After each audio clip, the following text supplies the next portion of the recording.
नमस्कार दोस्तों, शिक्षक शिक्षा और शिक्षण से रिलेटेड इस चैनल में आपका हार्दिक स्वागत है। जी हाँ दोस्तों, हम सबों ने दक्षता परीक्षा दिया था और दक्षता परीक्षा के प्रश्नों से रूबरू हो चुके हैं। लेकिन अब हमें भविष्य में सक्षमता परीक्षा देनी है और सक्षमता परीक्षा में किस तरीके के प्रश्नों को पूछा जाएगा, इसका अनुमान अभी तक किसी ने परफेक्ट नहीं लगाया है।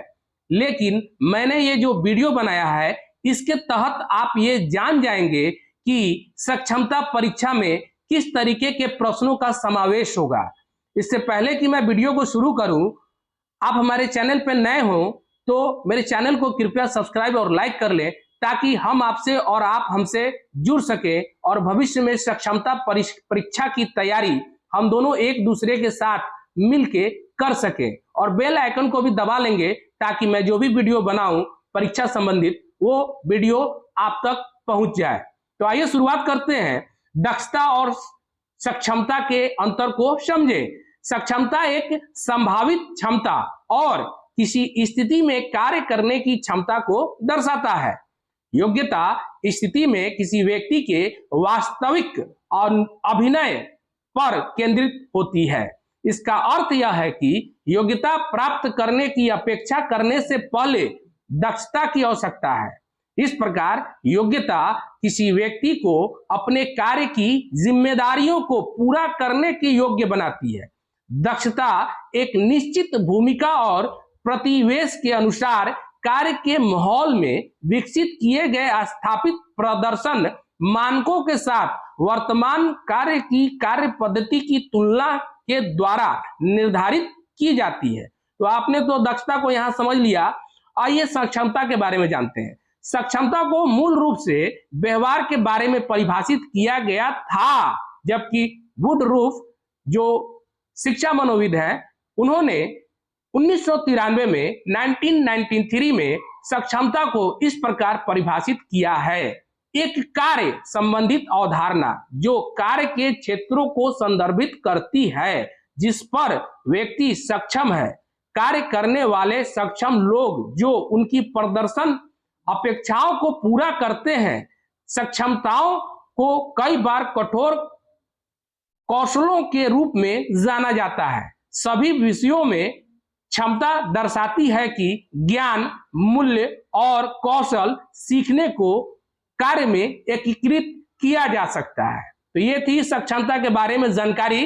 अब आइए हम जानने का प्रयास करते हैं कि सक्षमता की जो प्रमुख विशेषताएं हैं उनके बारे में हम लोग विस्तार पूर्वक बात करते हैं। देखिए, सक्षमता की जो प्रमुख विशेषताएं हैं उसको जब हम लोग जानेंगे तो हम लोगों को धीरे धीरे समझ में आते जाएगा कि हम लोगों को परीक्षा में पूछे जाने वाला प्रश्न जो है कहां से समाहित किया जाएगा।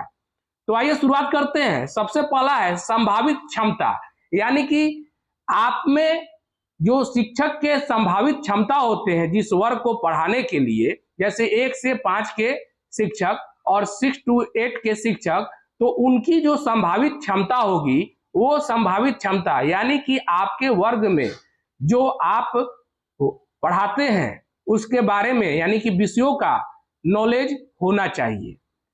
दी गई स्थिति में कार्य करने की क्षमता, यानी कि सरकार ने जो स्थिति बनाई है ज्ञान देने के लिए, उस स्थिति में यानी कि शिक्षा जो देना है वो राइट टू एजुकेशन के रूप में देना है, तो उस क्षमता का आप में होना अनिवार्य है ताकि आप जो है दी गई स्थिति में कार्य करने की क्षमता को पूरा कर सके।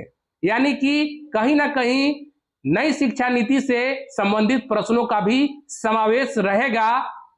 अपनी नौकरी की जिम्मेदारियों को पूरा करने के योग्य, यानी कि आप अगर नौकरी कर रहे हैं शिक्षा के क्षेत्र में, तो शिक्षा के क्षेत्र में नौकरी करने हेतु आपको कौन कौन सी कठिनाइयों का सामना करना है और उन कठिनाइयों का कैसे निदान करना है।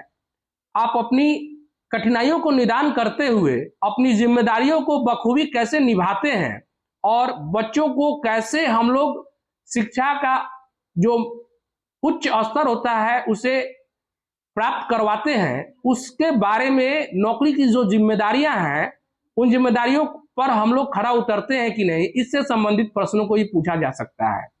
कार्यस्थल पर प्रदर्शन अपेक्षाओं को पूरा करना, यानी कि आप बच्चों को पढ़ाने में किस तरीके से आप प्रदर्शन की प्रक्रिया के तहत क्लास लेते हैं और बच्चे आपकी बातों को समझते हैं, यानी कि शैक्षिक गतिविधियों, यानी कि आपका जो शिक्षण प्रक्रिया है, यानी कि शिक्षण प्रक्रिया से संबंधित भी प्रश्न रहेंगे। कठिन कौशल के रूप में भी जाना जाए, यानी कि आपका कठिन कौशल के रूप में भी जाना जाए, यानी कि आपसे मैथ और रीजनिंग से संबंधित प्रश्न भी पूछे जा सकते हैं। व्यक्ति की आधारभूत विशेषताएं, जिसमें प्रभावशाली या बेहतर अभिनय के परिणाम निकलना, यानी कि आप में जो पढ़ाने की बहुत सारी ट्रेनिंग दी गई है, FLN ट्रेनिंग है, निष्ठा की ट्रेनिंग है, ये बहुत सारी आधारभूत विशेषताएं आपको दी जा चुकी है, उसको बेहतर अभिनय के साथ और बेहतर तरीके से आप बच्चों में कैसे समाहित कर देते हैं, तो उन सारी चीजों का भी कहीं ना कहीं से जिक्र है, प्रश्न पूछा जा सकता है। प्रदर्शन की भाषा, यानी कि आप किस भाषा में बच्चे को पढ़ाते हैं, यानी कि भाषा से, लैंग्वेज पेपर से भी रिलेटेड प्रश्न रहेगा। तो इस वीडियो के माध्यम से हम लोगों ने बखूबी जाना कि कैसे सरकार द्वारा सक्षमता परीक्षा आयोजन किया जाएगा और इस परीक्षा का आयोजन सरकार के माध्यम से बिहार विद्यालय परीक्षा समिति के द्वारा किया जाना है और उनके द्वारा ये जो बातें सक्षमता नाम दिया गया है वो ऐसे ही नहीं दिया गया है, कहीं ना कहीं सक्षमता शब्द अपने आप में बहुत मायने रखता है। इस एक शब्द में बहुत सारी बातें छिपी हुई हैं, तो इसकी तैयारी कुछ सघन रूप से करनी पड़ेगी। तो भविष्य में हम दोनों एक दूसरे के साथ मिलकर लगभग इस तरीके के प्रश्नों को सॉल्व करने का पूरा प्रयास करेंगे और परीक्षा में हम लोग सफलता अर्जित करेंगे। इन्हीं शुभकामनाओं के साथ थैंक यू, धन्यवाद।